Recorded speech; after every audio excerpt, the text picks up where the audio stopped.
Lahat pinabuluhan natin.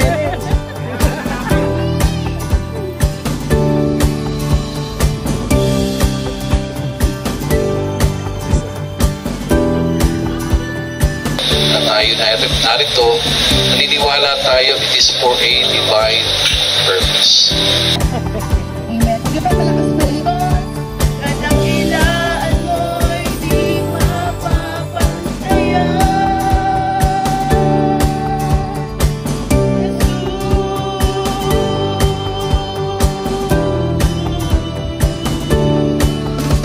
Lord, hindi lamang po magkaroon kami ng familiarity sa bawat isa, kundi, Panginoon, magkaroon kami ng meeting of the mind and meeting of the heart.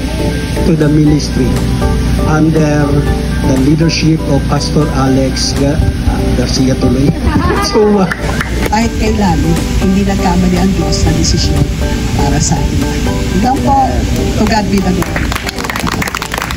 Patunayan po natin na tayo karapat-dapat. Tayo pinagkaisa na at tayo ay pinagkatiwalaan ng Diyos.